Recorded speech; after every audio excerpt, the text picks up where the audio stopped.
সংবিধান সংস্কার কমিশনের প্রধান হিসাবে দায়িত্ব নেয়ার ৩ সপ্তাহ আগে সংবিধান নতুন করে লেখার পক্ষে অবস্থান নিয়েছিলেন।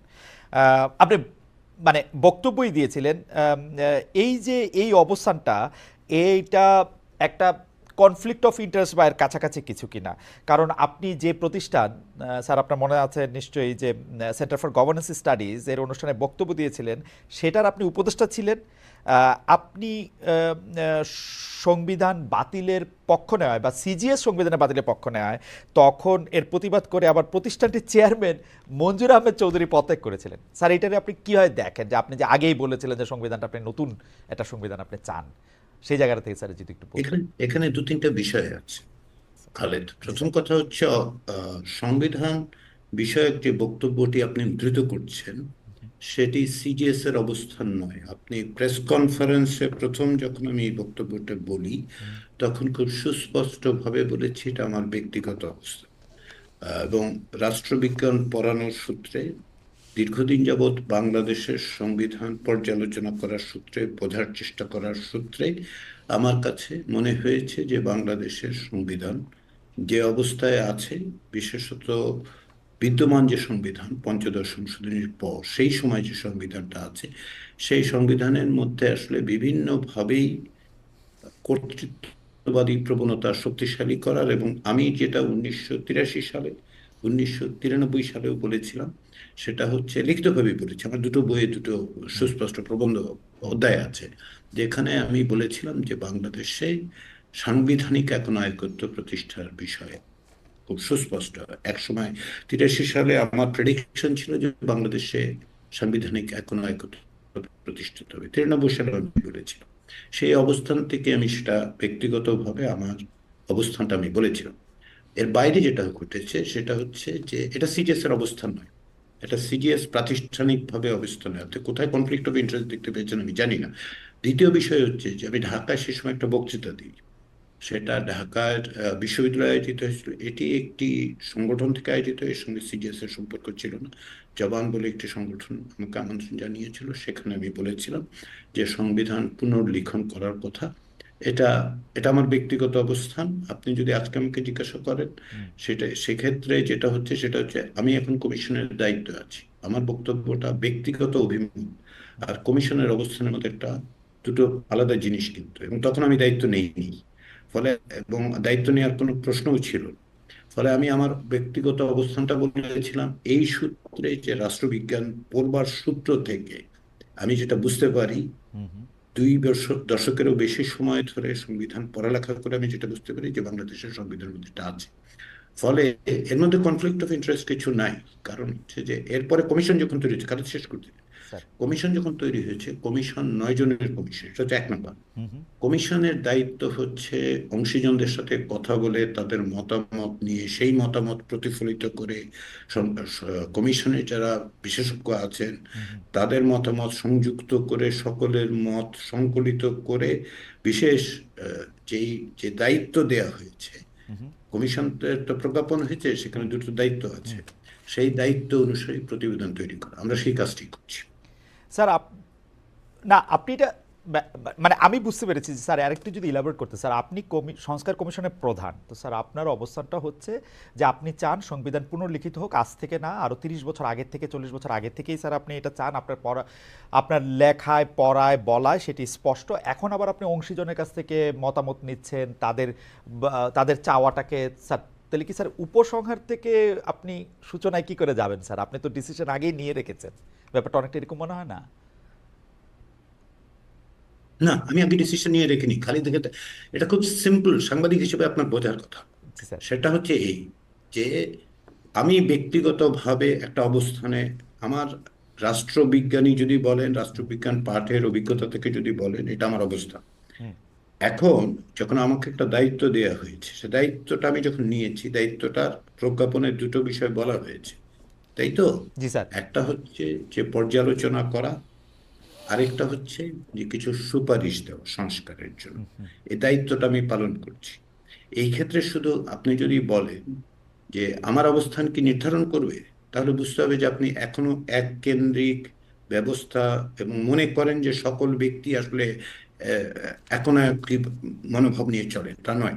যখন কোনো প্রতিষ্ঠান চলে, যখন কোনো কমিশন চলে, যখন কেউ দায়িত্ব নেন, তখন আসলে সকলের মতামত, গণতান্ত্রিক প্রক্রিয়া, সকলের মতামতের মধ্য দিয়ে একটা সুপারিশ তৈরি হয়। সেদিক থেকে এই সুপারিশের যে কাজগুলো আমরা করছি, সেগুলো সকলের মতামতের প্রতিফলন। সেই মতামতের মধ্যে কমিশনের 9 জন সদস্য, আমি একজন। হুম হুম এর বাইরে হচ্ছে এ পর্যন্ত, আপনাকে আমি বলি, সংখ্যাগুলি বললে আপনি বুঝতে পারবেন। আমরা যখন ওয়েবসাইটটা শুরু করি, তখন থেকে 1.5 সপ্তাহ 2 সপ্তাহের মধ্যে 50,000 লোক মতামত দিয়েছে। হুম হুম খেয়াল করুন, 50,000 লোক।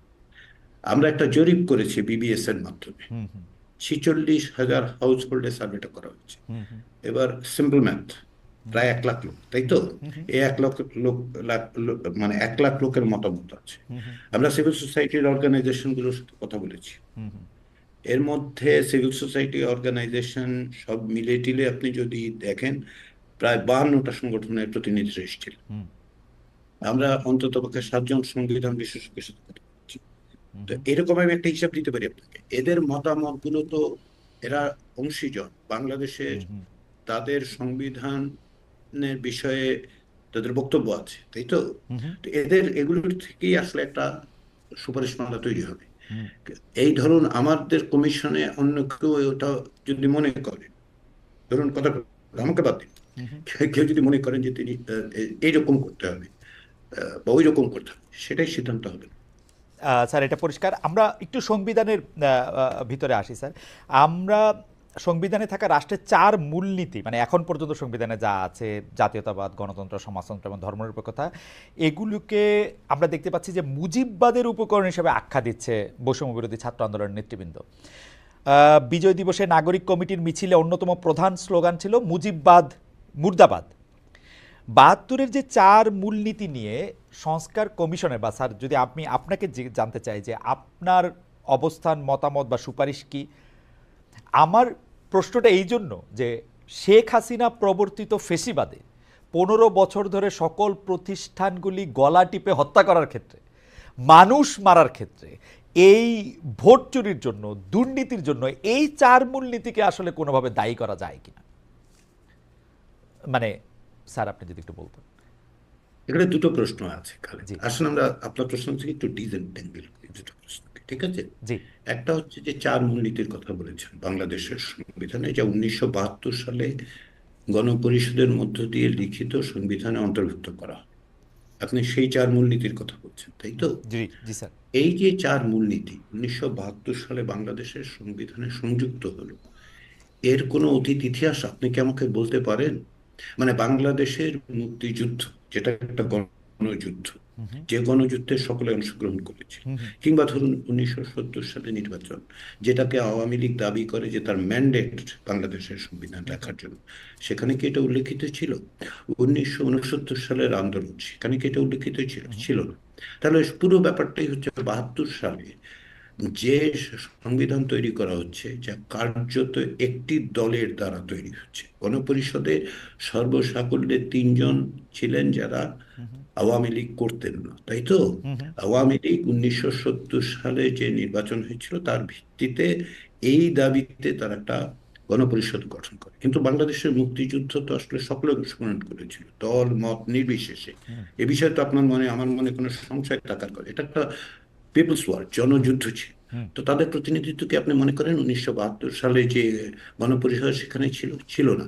তার মানে একটা অপ্রতিনিধিত্বশীল গণপরিষদের মধ্য দিয়ে পূর্বে আলোচিত হয়নি এমন বিষয়কে রাষ্ট্রীয় মূলনীতি হিসেবে সংযুক্ত করা হয়েছে। হুম হুম সে রাইট। সময় ক্ষমতায় যারা ছিলেন তাদের আদর্শ সেটা। হুম তারা তো অন্যদের আদর্শকে নিশ্চয় সংবিধানে যুক্ত করেননি, না। করেছেন হুম হুম কি, করতে পারেন কি, করতে?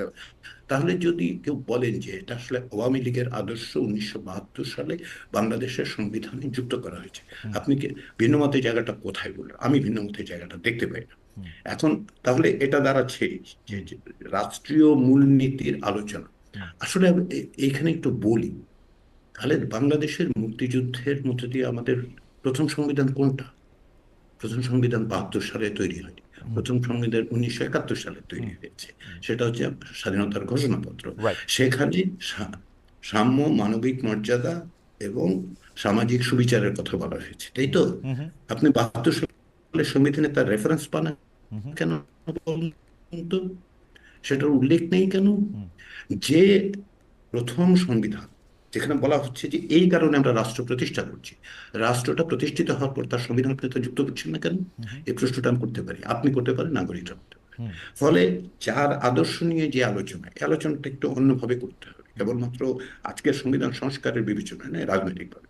দ্বিতীয় যে কথাটা বলেছেন যে শেখ হাসিনার 15 বছরের ফ্যাসিবাদ হুম, বাংলাদেশে একনায়কতান্ত্রিক হুম, ব্যবস্থা অনেকবার ঘটেছে। ব্যক্তি কেন্দ্রিক বা ব্যক্তিতান্ত্রিক স্বৈরতন্ত্র, পার্সোনালিস্টিক অটোক্রেসি, দুইবার ঘটেছে। 1975 সালে শেখ মুজিবুর রহমান বাংলাদেশের সংবিধান বদলে দিয়ে রাতারাতি পুনর্লিখন করে কোন রকম ম্যান্ডেট ছাড়া একদলীয় ব্যবস্থা চালু করেছে। এটা বাংলাদেশের সংবিধানের পুনর্লিখন। তাহলে এইটা, এবং তারই পরবর্তী সময় সেই একই দল যার নাম বাংলাদেশ আওয়ামী লীগ, যার হুম, সভানেত্রী ছিলেন শেখ হাসিনা, তারা যখন ক্ষমতায় আসেন 2009 সালে, তারা একই ব্যবস্থা নিলেন। আদর্শের মিলটা বুঝতে পারছেন তো? হুম, হুম, কানেকশনটা কি বুঝতে পারছি আমরা? হুম, হুম, আসলে যদি বুঝতে অসুবিধা হয় আমি সাহায্য করতে পারি আপনাদেরকে। সেটা হচ্ছে একটি রাজনৈতিক দলের আদর্শ হচ্ছে ব্যক্তিতান্ত্রিক স্বৈরতন্ত্র প্রতিষ্ঠা করা। তার জন্য তারা সংবিধান বদলে দেন, পুনর্লিখন করেন। 1975 সালের জানুয়ারি মাসে হুম, বাংলাদেশের সংবিধান পুনর্লিখিত হয়েছিল। পুনর্লিখিত হয়েছে, কথাটা আমি আবার বলি। রাইট, কারণ হচ্ছে যে আপনি 1972 সালের প্রণীত সংবিধান এবং 75 সালের জানুয়ারি মাসের পরের সংবিধান এক সংবিধান নয়। জি স্যার। একেবারে এক সংবিধান নয়, মর্মবস্তুর দিক থেকে, কাঠামোর দিক থেকে হুম, রাষ্ট্র বদলে দেওয়া সংবিধান। আহ, একই ঘটনা ঘটেছে আপনার 2011 সালে পঞ্চদশ সংশোধনী নীতি। হুম, তাহলে একটি, তাহলে কানেকশনটা বুঝতে পারছেন কি? জি স্যার। কেন এই ফ্যাসিবাদ, এই ফ্যাসিবাদের কথা আপনি বলছেন, সেটা যে আদর্শ দিয়ে পরিচালিত হয়, সেই আদর্শ 72 থেকে 75-এ ছিল, সেই আদর্শ আজকেও ছিল। ফলে কানেকশনটা হচ্ছে এই জায়গায়। হুম, আদর্শিক ভাবেই আওয়ামী লীগের এই অবস্থানটা আছে। স্যার, এই এই জায়গায় হচ্ছে প্রতিষ্ঠান মানুষের বিষয়। স্যার আমি আমি শুধু দুইটা জিনিস পরিষ্কার হওয়ার জন্য, একটা হচ্ছে যে সাম্য